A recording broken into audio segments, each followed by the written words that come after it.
Hello students, welcome to my channel source botany. आज हम देखेंगे ट्रांसलेशन की प्रोसेस क्या होती है। ट्रांसलेशन क्या है? जो ट्रांसक्रिप्शन की प्रोसेस के बाद बनता है। हम देखते हैं कि जो डीएनए होती है उससे ट्रांसक्रिप्शन की प्रोसेस के द्वारा एमआरएनए बनता है और एमआरएनए के बाद यह फिर ट्रांसलेशन की प्रोसेस के द्वारा इनमें प्रोटीन का सिंथेसिस होता है। तो जो एमआरएनए से जो आगे की प्रोटीन बनने की प्रोसेस होती है इसे ही हम ट्रांसलेशन कहते हैं। एमआरएनए से प्रोटीन बनना ही ट्रांसलेशन कहलाता है। इसमें हम देखते हैं कि जो डीएनए में जो जेनेटिक इंफॉर्मेशन होती है वह सबसे पहले एमआरएनए में जाती है और एमआरएनए में जो कोडोन्स होते हैं, यह जो जेनेटिक इंफॉर्मेशन होती है वह कोडोन्स के फॉर्म में होती है और यह एमआरएनए के बाद यह राइबोसोम में प्रोटीन का सिंथेसिस करता है। यह प्रोसेस ही ट्रांसलेशन कहलाती है। इसमें हम देखते हैं कि जो आरएनए में कोडोन्स होते हैं उनके आधार पर ही यह प्रोटीन का सिंथेसिस करता है। यह राइबोसोम साइटोप्लाज्म में प्रेजेंट होता है। राइबोसोम क्या होता है? यह जो राइबोसोम होता है वह प्रोटीन से एवं जो राइबोसोमल आरएनए होती है उनसे मिलकर बना हुआ होता है। यह राइबोसोम साइटोप्लाज्म में प्रेजेंट होता है। राइबोसोम हम देखते हैं कि जो प्रोकैरियोट्स होती है उनमें 70S टाइप्स का राइबोसोम पाया जाता है और जो यूकैरियोट्स होती है उनमें 18S टाइप्स का राइबोसोम पाया जाता है। प्रोकैरियोट्स में हम देखेंगे तो लार्जर जो सब यूनिट होती है वह 50S एंड स्मॉल सब यूनिट 30S होती है और यूकैरियोट्स में जो लार्जर सब यूनिट है वह 60S एंड जो स्मॉलर सब यूनिट है वह 40S होती है। इनमें विभिन्न टाइप्स के जो राइबोसोमल आरएनए होते हैं वह प्रेजेंट होते हैं। यह प्रोटीन सिंथेसिस में हेल्प करते हैं। जो ट्रांसलेशन की पूरी प्रोसेस होती है वह हम देखेंगे तो यह कहाँ होगी? यह राइबोसोम में होती है। इसे जो राइबोसोम एक फैक्ट्री के रूप में काम करता है जहाँ पर जो प्रोटीन सिंथेसिस की प्रोसेस होती है और यही ट्रांसलेशन कहलाता है। इसमें हम देखते हैं कि जो ट्राई न्यूक्लियोटाइड जेनेटिक कोड होती हैं, जो एमआरएनए में जेनेटिक कोड जैसे AUG या GUC इस तरीके से जो जेनेटिक कोड होती है वह एक स्पेसिफिक पॉलीपेप्टाइड चेन का प्रोडक्शन करती हैं। इनमें एमआरएनए में जो कोड होते हैं उन्हें डिकोड करके एक स्पेसिफिक जो पॉलीपेप्टाइड चेन होता है उनका प्रोडक्शन किया जाता है। इसमें हम देखते हैं कि जो एमआरएनए टेम्पलेट होता है उसका यूज किया जाता है। एमआरएनए कहाँ से बनता है? यह डीएनए का टेम्पलेट का यूज करके यह ट्रांसक्रिप्शन की प्रोसेस के द्वारा एमआरएनए बनता है और एमआरएनए में जो कोडोन्स होती हैं उनके आधार पर ही प्रोटीन का सिंथेसिस होता है। इनमें हम देखते हैं कि जो 3RNA होते हैं वह सभी प्रोटीन सिंथेसिस में पार्टिसिपेट करते हैं। जो ट्रांसलेशन की प्रोसेस होती है उनमें तीनों जो आरएनए होते हैं वह इन्वॉल्व होते हैं, इनमें पार्टिसिपेट करते हैं। इनमें राइबोसोमल आरएनए जो राइबोसोम का एक कंपोनेंट होता है और जो पेप्टाइड बॉन्ड जो राइबोसोमल एक राइबोसोम का एक कंपोनेंट होता है और हम देखते हैं कि जो ट्रांसलेशन की प्रोसेस होती है वह कहाँ होती है? राइबोसोम में होती है। इस तरीके से यह ट्रांसलेशन में पार्टिसिपेट करता है। उसके बाद हम देखते हैं ट्रांसफर आरएनए क्या होता है। जो ट्रांसफर आरएनए होता है वह साइटोप्लाज्म से एमिनो एसिड को लाने का काम करता है। उसके बाद हम देखते हैं मैसेंजर आरएनए। जो मैसेंजर आरएनए होता है इसी में कोडोन्स प्रेजेंट होते हैं जो किसी एक स्पेसिफिक एमिनो एसिड को कोड करते हैं और इन कोडोन्स के आधार पर ही जो एमिनो एसिड होते हैं उन्हें ट्रांसफर आरएनए लेकर आता है और इस तरीके से एक पॉलीपेप्टाइड चेन का सिंथेसिस होते जाता है। यह प्रोसेस ट्रांसलेशन कहलाती है। इनमें हम देखते हैं कि जो एमआरएनए टेम्पलेट का यूज़ करके इनमें जो एमिनो एसिड होता है उनका करेक्ट एडिशन होता है। इन कोड के आधार पर जो कोडोन्स होते हैं इनमें उसके आधार पर ही जो करेक्ट एमिनो एसिड्स होती हैं वह एक सीक्वेंस में जुड़ती जाती है और प्रोटीन का सिंथेसिस होता है। इसमें हम देखते हैं कि जो राइबोसोम होता है वह एमआरएनए से बाइंड करता है। जो राइबोसोम होता है वह विभिन्न जो रिक्वायर्ड एंजाइमेटिक एक्टिविटीज़ होती है उन्हें इन्वॉल्व करने के लिए यह पेप्टाइड बॉन्ड को कैटालाइज करने का काम करता है।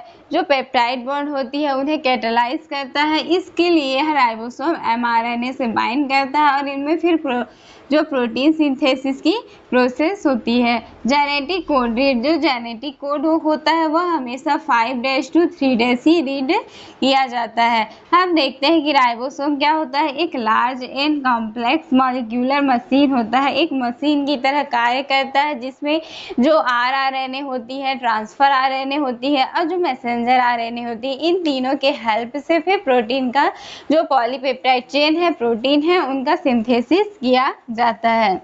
हम देखते हैं कि जो ट्रांसलेशन की प्रोसेस होती है इनमें क्या क्या चीज़ें इन्वॉल्व होती है। तो जैसे राइबोसोम हो गया एंड जो सेंट्रल डोग्मा क्या होता है, जो जेनेटिक कोड क्या होता है, ये सब हम तो शॉर्ट में देखेंगे। तो हम देखते हैं कि जो राइबोसोम होता है वह large and complicated molecular machine होता है जिसमें जो प्रोटीन सिंथेसिस की प्रोसेस होती है। यह एक साइट के रूप में काम करता है जहाँ पर एक प्लेटफॉर्म होता है जहाँ पर जो प्रोटीन ट्रांसलेशन की प्रोसेस होती है वह होगी।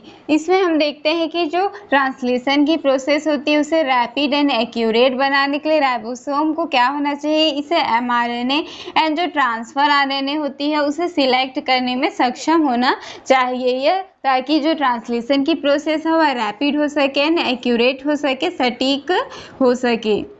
इसमें हम देखते हैं कि जो एमआरएनए होता है उनकी जो ट्रांसलेशनल एफिशिएंसी होती है वह ट्रांसलेशन इनिशिएशन जो रीजन होती है उससे डिटरमाइन की जाती है कि उसकी ट्रांसलेशन जो एफिशिएंसी है वह कितनी है। स्मॉल राइबोसोम में हम देखते हैं कि जो राइबोसोम होता है वह राइबोसोमल आरएनए एंड प्रोटीन से मिलकर बना हुआ होता है। जो राइबोसोमल आरएनए एंड जो आरएनए एंड जो राइबोसोमल जो प्रोटीन्स होती हैं उनसे मिलकर जो राइबोसोम होता है वह बना हुआ होता है। तो इनमें 2 सब यूनिट्स होती हैं।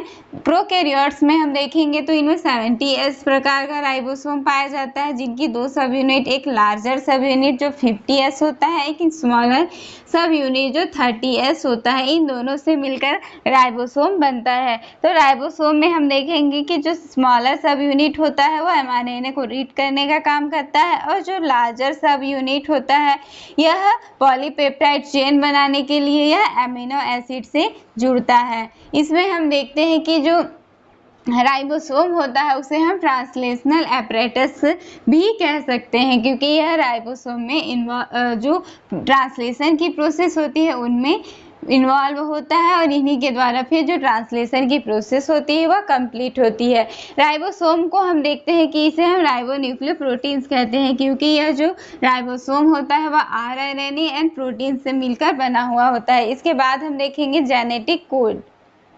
जेनेटिक कोड क्या होता है, जिनमें जो जेनेटिक इंफॉर्मेशन होती है, इनमें जो जेनेटिक इंफॉर्मेशन होती है वो कोड के फॉर्म में होती है। यह 3 न्यूक्लियोटाइड से मिलकर बना हुआ होता है। इसमें हम देखते हैं कि यह जो न्यूक्लियोटाइड होते हैं वह ट्रिपलेट के फॉर्म में होती है, जैसे AUG हो गया या UAC। इस तरीके से जो जेनेटिक कोड होती है इनमें जो जेनेटिक इंफॉर्मेशन होती है यह mRNA में होती है। फिर mRNA में इसी कोड के आधार पर जो अमीनो एसिड्स होती है उन्हें ट्रांसफर आरएनए लेकर आता है। इनमें जो कोडोन्स होती हैं वह यह एक कोड किसी एक ही एमिनो एसिड को कोड करता है। इसमें हम देखते हैं कि एक एमिनो एसिड के लिए 1 से 6 तक कोडोन हो सकते हैं। जो एमिनो एसिड्स होते हैं उनके 1 से अधिक कोडोन हो सकते हैं और यह जो कोडोन्स होता है वह यूनिवर्सल होता है। जेनेटिक कोड में हम देखेंगे कि एक स्टार्ट कोडोन्स होता है जैसे AUGN, जो स्टॉप कोडोन्स भी प्रेजेंट होते हैं जैसे UAG,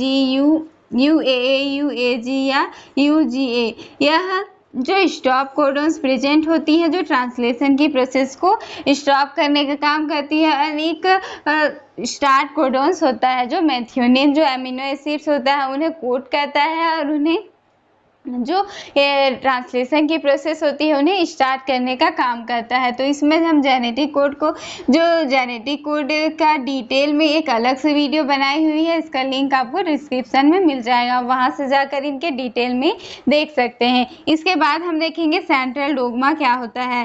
सेंट्रल डोग्मा जो हम देखते हैं कि डीएनए में जो जेनेटिक इंफॉर्मेशन होती है वह आरएनए में जाती है और आरएनए के बाद यह फिर प्रोटीन सिंथेसिस के लिए जो मशीनरी होती है वह राइबोसोम में जाती है। तो इस तरीके से यह एक जो पथवे होता है उसे ही हम सेंट्रल डोग्मा कहते हैं। इनमें जो जेनेटिक इंफॉर्मेशन का एक फ्लो होता है जो सबसे पहले डीएनए से फिर एमआरएनए में और एमआरएनए से फिर जहाँ प्रोटीन सिंथेसिस का प्रोसेस होना है वहाँ पर जाती है। तो इसे ही हम सेंट्रल डोग्मा कहते हैं। इस सेंट्रल डोग्मा को भी आप डिटेल में देख सकते हैं, इसकी अलग से वीडियो बनाई हुई है। यहाँ पे हम इस ट्रांसलेशन की प्रोसेस में इसे शॉर्ट में देखेंगे।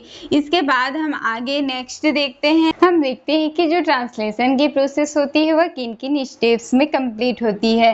जो ट्रांसलेशन की प्रोसेस में क्या होता है, जो एमआरएनए में बेस सीक्वेंस होती है उन्हें एमिनो एसिड सीक्वेंस में कन्वर्ट किया जाता है। एमआरएनए में जो कोडोन्स होती हैं उनके आधार पर ही उनमें एमिनो एसिड जुड़ते जाते हैं और एक पॉलीपेप्टाइड चेन का निर्माण होता है और इस पॉलीपेप्टाइड चेन यानी प्रोटीन का सिंथेसिस होता है। इसमें जो एमआरएनए होता है वह क्या करता है, ये जेनेटिक मैसेज, जो जेनेटिक मैसेज होता है वह एमआरएनए में होता है। किस फॉर्म में होता है, या कोडोन के फॉर्म में होता है। इसी प्रकार हम देखते हैं ट्रांसफर आरएनए क्या करता है, transfer RNA to bring the amino acid to ribosome. जो ट्रांसफर आरएनए क्या होता है, यह साइटोप्लाज्म में फ्रीली फ्लोटिंग करता हुआ होता है और जो साइटोप्लाज्म में एमिनो एसिड प्रेजेंट होती है उस एमिनो एसिड को यह जो राइबोसोम होता है वहां तक लाने का काम करता है। RNA as a structure component of ribosome, जो राइबोसोमल आरएनए होता है वह एक राइबोसोम का स्ट्रक्चर कंपोनेंट होता है और इनकी जो यूनिट्स होती है उनमें डिफरेंट टाइप्स की जो आरएनए होती है वह प्रेजेंट होती है। जो ट्रांसलेशन की प्रोसेस होती है वो मल्टीपल स्टेप्स में कंप्लीट होती है। इनमें 5 मेजर स्टेप्स होती हैं जिनमें ट्रांसलेशन की प्रोसेस कंप्लीट होती है। इसमें फर्स्ट स्टेप होता है activation of amino acid, second होता है इनिशिएशन, थर्ड होता है इलोंगेशन, फोर्थ होता है टर्मिनेशन एंड 5 होता है folding and post translational processing. तो इनमें जो एक्टिवेशन हुआ ऑफ एमिनो एसिड से लेकर folding and post translation process तक को हम ट्रांसलेशन कहते हैं। यह मल्टीपल स्टेप्स में है। इनमें कौन कौन से एंजाइम और क्या क्या प्रोसेस होती है, इनमें कौन कौन से एंजाइम इन्वॉल्व है वह हम देखेंगे। तो जो एक्टिवेशन ऑफ एमिनो एसिड, जो एमिनो एसिड के एक्टिवेशन में 20 एमिनो एसिड्स होते हैं। 20 एमिनो एसिड टीआरएनए सिंथेटेज जो एंजाइम होती है, इनमें एटीपी इन्वॉल्व होता है, Mg2+। ये सभी जो initiation activation of amino acid इस प्रोसेस में इन्वॉल्व होती हैं, जिसके द्वारा जो एमिनो एसिड्स होता है वह एक्टिव होता है। उसके बाद हम देखते हैं इनिशिएशन में एमआरएनए होता है एंड फॉर्म में मेथियोनिल ट्रांसफर आरएनए और एक इनिशिएटर कोडोन्स AUG होता है। और जो राइबोसोम्स के दोनों सब यूनिट जैसे 30S एंड 50S यह हम प्रोकैरियोट के केस में देखेंगे। और इनमें जो इनिशिएशन फैक्टर्स होते हैं जैसे initiation factor 1, initiation factor 2, initiation factor 3 and Mg2+ ion. उसके बाद इसके इनिशिएशन के बाद उनमें थर्ड प्रोसेस होती है इलोंगेशन में यह इनिशिएशन एक कॉम्प्लेक्स होता है जिसे 70S राइबोसोम होता है, जो प्रोकैरियोट्स में 70S होता है, यूकैरियोट्स में 80S होता है। तो इसमें हम देखेंगे कि इनमें भी इलोंगेशन जो फैक्टर्स होते हैं वह इन्वॉल्व होते हैं, जैसे elongation factor TU, elongation factor TS, elongation factor G, ये सभी इन्वॉल्व होते हैं। GTP और जो Mg2+ होता है यह जो इलोंगेशन प्रोसेस होता है उनमें इन्वॉल्व होता है। इसके बाद हम देखते हैं टर्मिनेशन, जो प्रोसेस होती है उन्हें टर्मिनेट करने के लिए इनमें स्टॉप कोडोन प्रेजेंट होते हैं। हमने पहले भी देखा था कि जो स्टॉप कोडोन जैसे UAA, UAG, UGA ये सभी स्टॉप कोडोन्स प्रेजेंट होते हैं जो ट्रांसलेशन की फैक्टर्स, जो ट्रांसलेशन की प्रोसेस होती है इसे टर्मिनेट करने का काम करते हैं। इसमें हम देखते हैं कि कुछ रिलीज फैक्टर्स भी प्रेजेंट होती हैं, जैसे release factor 1, release factor 2 and release factor 3। In factors के थ्रू ही टर्मिनेशन की प्रोसेस होती है। इसके बाद सबसे लास्ट होता है folding and post translational processing. इनमें विभिन्न प्रकार की जो स्पेसिफिक एंजाइम्स होते हैं, को फैक्टर्स होते हैं वह इन्वॉल्व होती हैं और जो फॉस्फेट होता है मिथाइल कार्बोक्सिल कार्बोहाइड्रेट, इसी प्रकार से अनेक जो एंजाइम्स होते हैं या जो ग्रुप्स होते हैं वह ऐड होते हैं। इसे हम डिटेल में आगे देखेंगे। जो एक्टिवेशन है, इनिशिएशन, इलोंगेशन एंड टर्मिनेशन, और जो folding and post translation processing है, इसे हम नेक्स्ट वीडियो में डिटेल में देखेंगे। यह जो ट्रांसलेशन था उसका ओवरव्यू था, इसके बाद हम नेक्स्ट डिटेल में देखेंगे। आई होप ये वीडियो आपको अच्छी लगी हो तो प्लीज़ मेरे चैनल को सब्सक्राइब कर दीजिएगा।